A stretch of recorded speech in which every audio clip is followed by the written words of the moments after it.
नमस्कार बच्चों, स्वागत है आप सभी का स्कूल शिक्षा के इस ऑनलाइन लर्निंग प्लेटफॉर्म पर। और वोकैब एक्सप्रेस सीरीज के डे 2 में बेटा आप सभी का स्वागत है। उम्मीद करता हूं कि आपने डे 1 के लेक्चर को कंप्लीट किया होगा और क्विज को भी अटेम्प्ट किया होगा। आज है बेटा डे 2। आज फिर से बेटा उन्हीं चीजों को हम फिर से करने वाले हैं। क्या क्या? 5 वोकैबुलरी वर्ड्स को हम लोग पढ़ेंगे, फिर उसके बाद बेटा वन वर्ड सब्स्टिट्यूशंस, इडियम और फ्रेजेस, और फिर लास्ट में बेटा हम स्पेलिंग्स को देखेंगे। सबसे पहले स्टार्ट करते हैं बेटा किससे?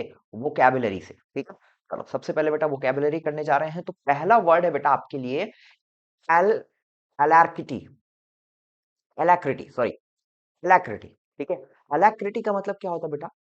जब आप किसी चीज के लिए बहुत ज्यादा एंथुजियास्टिक हो, रेडी हो, तैयार हो। ठीक है, मतलब क्या लिखा हुआ है इसका? चीयरफुल रेडीनेस, मतलब उत्साह भी है और तैयार भी हो। ठीक है, तो उसका सिनोनिम क्या हो जाएगा बेटा? पहला लिखा हुआ है यहाँ पर ईगरनेस, दूसरा लिखा हुआ है प्रॉम्प्टनेस। ईगरनेस और प्रॉम्प्टनेस बेटा इसके सिनोनिम्स हो जाएंगे। एंटोनिम्स की बात कर लें तो एंटोनिम हो जाएगा बेटा आपका रिलक्टेंस। रिलक्टेंस मतलब झिझक। ठीक है, और दूसरा है बेटा हेजिटेशन। हेजिटेशन मतलब भी झिझक ही होती है, या किसी काम को ना करने का मन करे तो उसको हम बोलते हैं हेजिटेशन। ठीक है, पहला वर्ड है बेटा एलार्किटी। ठीक है, alacrity, alacrity, sorry sorry sorry, alacrity. ठीक, दूसरा है बेटा एपैथी। देखो, एक वर्ड तुम पढ़ते हो सिंपथी, एक तुम पढ़ते हो इम्पथी। ठीक है, ये वर्ड है बेटा अपैथी। ठीक है, अच्छा, तो मैं यहाँ पर लिख दे रहा हूं। आपका क्या काम रहेगा बेटा? सिंपथी और इम्पथी का मतलब मुझे कमेंट बॉक्स में बताना। ठीक है, सिंपथी बेटा अलग वर्ड होता है, ठीक है, और इम्पथी अलग होता है। ठीक है, सिंपथी और एम्पथी बेटा दो अलग अलग वर्ड्स होते हैं, तो इनका मतलब कमेंट बॉक्स में लिखना। यहां पर है बेटा एपैथी या पथी। ठीक है, एपैथी मतलब क्या होता है बेटा? लैक ऑफ इंटरेस्ट, जब आप किसी चीज में आपको कोई भी इंटरेस्ट नहीं है, किसी भी चीज में आपको दिलचस्पी नहीं है। सिनोनिम्स क्या हो जाएगा बेटा? इनडिफरेंस, या इनडिफरेंट भी बोल देते हैं, इनडिफरेंट। ठीक है, जैसे हम बोल देते हैं ही इज इनडिफरेंट। ठीक है, उसको फर्क ही नहीं पड़ता। ठीक है, उसको किसी चीज में इंटरेस्ट ही नहीं है। तो दूसरा है बेटा लेथार्जी। लेथार्जी का मतलब होता है आलसपन। लेथार्जी का मतलब क्या होता है बेटा? लेथार्जी का मतलब होता है आलसपन। ठीक है, किसी चीज में आलसपन करना। ठीक है, तो वो होता है बेटा लेथार्जी। ठीक है, लेथार्जी यानी कि आलसपन। ठीक है, इसके इंटोनिम्स क्या क्या हो जाएंगे बेटा? कंसर्न, कंसर्न मतलब किसी चीज के लिए परेशान रहना। एंथुजियाज्म मतलब किसी चीज के लिए बहुत ज्यादा एक्साइटेड रहना, जोश दिखाना। ठीक है, तो कंसर्न और एंथुजियाज्म इसके एंटोनिम्स हो जाएंगे। सिनोनिम हो जाएगा बेटा इंडिफरेंस और लेथार्जी। ठीक है, अब देखो सिनोनिम और एंटोनिम बेटा हमेशा एग्जैक्ट मीनिंग नहीं देंगे, सिमिलर मीनिंग देते हैं, उसके करीब वाला मतलब देते हैं। इसलिए जब भी आप देखते हो आपसे डायरेक्ट नहीं पूछा जाता इसका सिनोनिम बताओ या इसका एंटोनिम बताओ। आपको क्या लिखा रहता है? In the options select the word which is similar to meaning of this word. Most similar, सबसे ज्यादा करीब कौन सा वर्ड है?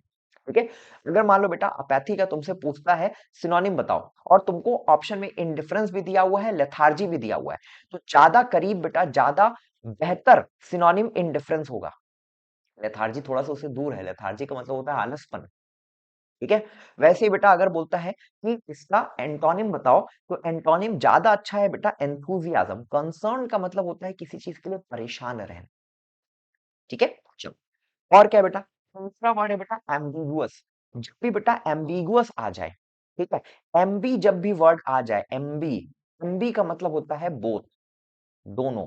ठीक है, एम्बिगुअस का मतलब क्या होता है? जब कोई चीज आप क्लियर नहीं है, ठीक है, स्पष्ट नहीं है, अस्पष्ट। ठीक है, अस्पष्ट। ठीक है, अस्पष्ट। ठीक, सिनोनिम क्या हो जाएगा बेटा? वेग और ऑब्सक्योर, और एंटोनिम हो जाएगा क्लियर और डेफिनेट। ठीक है, वेग मतलब होता है कुछ भी आंसर दे देना, जैसे हम बोलते हैं वेग आंसर है, कोई रिलेशन ही नहीं है। ठीक है, ऑब्सक्योर, ऑब्सक्योर का मतलब होता है अनक्लियर, कोई चीज जो एकदम क्लियर नहीं है, स्पष्ट नहीं है। तो दोनों सिनोनिम्स बेहतर है, सही सिनोनिम्स है, और दोनों एंटोनिम्स क्लियर और डेफिनेट भी एकदम यहाँ पर एग्जैक्टली फिट बैठ रहे हैं। पहला वर्ड था बेटा अलैक्रिटी, दूसरा था एपैथी, तीसरा है एम्बिगुअस, चौथा है एनिमोसिटी। ठीक है, एनिमोसिटी होता है बेटा स्ट्रॉन्ग हॉस्टिलिटी। हॉस्टाइल का मतलब होता है एनिमी। स्टाइल का मतलब क्या होता है बेटा? हॉस्टाइल का मतलब होता है दुश्मन। एनिमी, ठीक है। एनिमोसिटी मतलब भी होता है बेटा दुश्मनगिरी करना, नफरत करना, ठीक है, हेट्रेड, एनिमिटी, ठीक है। एंटोनिम्स क्या हो जाएगा बेटा, फ्रेंडशिप और हार्मनी, ठीक है, सॉरी, एनिमोसिटी। पांचवा है बेटा आर्डस, सॉरी, पांचवा है बेटा आर्डस। आर्डस का मतलब होता है वेरी डिफिकल्ट, बहुत डिफिकल्ट कोई चीज, उसको हम बोलते हैं आर्डस, ठीक है, आर्डस। सिनोनिम स्ट्रेनस, लेबोरियस, और एंटोनिम क्या हो जाएगा, इजी, फर्टलेस, ठीक है। तो ये पांच सिनोनिम्स और एंटोनिम्स हो गए, कौन कौन से बेटा, आर्डस, एनिमोसिटी, एम्बिगुअस, एपैथी, क्लैरिटी, ठीक है। अब आ जाते हैं बेटा हमारे पार्ट टू पर। पार्ट टू पर हमको करना है वन वर्ड सब्सटीट्यूशंस को। वन वर्ड सब्सटीट्यूशन बेटा तुम्हारे पास तीन है। Easily broken, something that can be easily broken, जिसको बहुत आसानी से तोड़ा जा सके, तो उसको हम बोलते हैं ब्रिटल। ब्रिटल का मतलब क्या होता है हिंदी में, भिंगूर, भंगूर, भिंगूर नहीं, भंगूर, वो बहुत आसानी से टूट जाए, जैसे चौक। चौक क्या होता है बेटा, ब्रिटल होता है, भुरभुरा होता है, टूट जाता है आसानी से, ठीक है। अच्छा, डार्क एंड होपलेस, कोई चीज बेटा जो बहुत ही गहरी है, डार्क है और होपलेस है, ठीक है, जहां पर उम्मीद नहीं है, ना उम्मीद है, तो उसके लिए हम इस्तेमाल करते हैं ब्लीक का। ब्लीक का मतलब होता है गहरा अंधेरा, तो something that is dark and hopeless, involving great effort, arduous. Arduous भी आया ही था, ठीक है, आर्डस का मतलब जिसमें बहुत ज्यादा मेहनत लगे, बहुत ज्यादा लेबोरियस लगे, ठीक, वो होता है बेटा आर्डस, ठीक है। तो ये तीन वन वर्ड सब्सटीट्यूशंस, ब्रिटर, ब्रिटल, वीक और आर्डस, ठीक है। अब आ जाते हैं बेटा इडियम्स एंड फ्रेजेस पे। चार इडियम्स एंड फ्रेजेस लेके आए बेटा। Put up with, put with का मतलब बेटा किसी चीज को टॉलरेट करना, बर्दाश्त करना। टॉलरेट का मतलब क्या होता है, बर्दाश्त करना।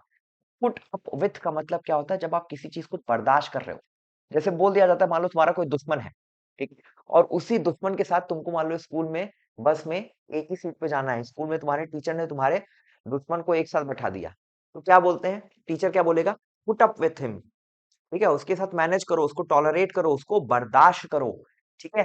प्ले टू द गैलरी, दूसरा क्या है बेटा, प्ले टू द गैलरी, इसका मतलब क्या होता है, प्ले टू द गैलरी का मतलब होता है बेटा जब आप बहुत ज्यादा फेमस होना चाहते हो, ठीक है, आप पॉपुलैरिटी सीख कर रहे हो, ठीक है, आप लोगों में अपनी पहचान, अपना धौस, ठीक है, अपना भौकाल बनाना चाहते हो, तो उसको हम बोलते हैं कि आप प्ले टू द गैलरी। तो जितने बेटा नेता लोग होते हैं, ठीक है, कुछ लोग होते हैं, वो क्या करना चाहते हैं, they wanna play to the gallery, वो हमेशा कुछ ना कुछ दिखाना चाहते हैं, कुछ ना कुछ अलग करना चाहते हैं, छपड़ीगिरी करते हैं, ठीक है, तो उसको हम क्या बोलते हैं, प्ले टू द गैलरी, ठीक है।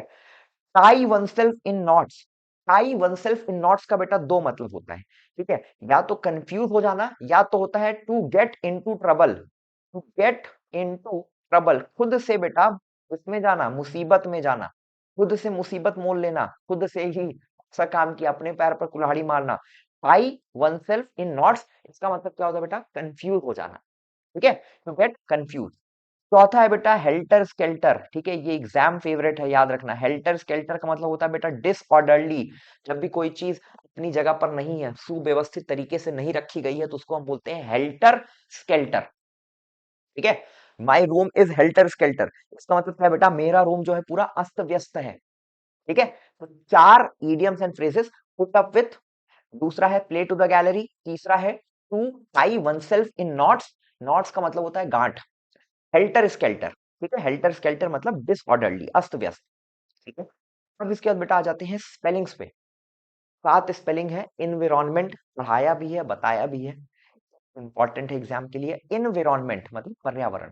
डिसिप्लिन, DIS, देखो याद रखना, DISCIPLINE, government, separate, occurrence, OCCURRENC, embarrass, EMBARRASS, necessary, NECESSARY, जहां जहां पर भी बेटा तुमको double S, double A, double R, ठीक है, डबल सी, जब भी इस तरह के वर्ड्स दिखते हैं, वो स्पेलिंग ऑटोमेटिकली इंपॉर्टेंट हो जाती है, क्योंकि यहीं पर कंफ्यूजन पैदा होता है। Environment, discipline, government, separate, occurrence, embarrass, necessary, ये सात स्पेलिंग्स भी याद रखोगे। तो एक बार बेटा मैं जल्दी से रिवाइज करवा दे रहा हूँ। Environment, discipline, government, separate, occurrence, embarrass, necessary. Put up with, tie oneself in knots, play to the gallery, helter skelter। Easily broken के लिए ब्रिटल टर्म यूज किया जाता है, डार्क एंड होपलेस के लिए ब्लीक, और involving great effort हार्डस।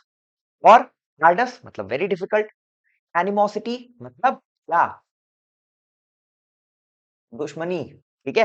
Ambiguous, ambiguous मतलब unclear, ठीक है। पैथी लैक ऑफ इंटरेस्ट, और एलैक्रिटी, एलैक्रिटी मतलब बेटा चीयरफुल रेडीनेस, ठीक है। तो ये थे आज के वो कैब एक्सप्रेस का डे 2 के सारे वर्ड्स। इनको याद करिए, रिवाइज करिए, प्रैक्टिस करिए। कहाँ पे प्रैक्टिस करना है, व्हाट्सएप चैनल पर क्विज आता है डेली, वहां पर जाके इसको अटेम्प्ट करना है। और वीकली क्विज आएगा इसका टेलीग्राम चैनल पर, तो व्हाट्सएप चैनल और टेलीग्राम चैनल दोनों को ज्वाइन कर लेना है, दोनों का लिंक डिस्क्रिप्शन में है। मैं मिलूंगा आपसे डे 3 में।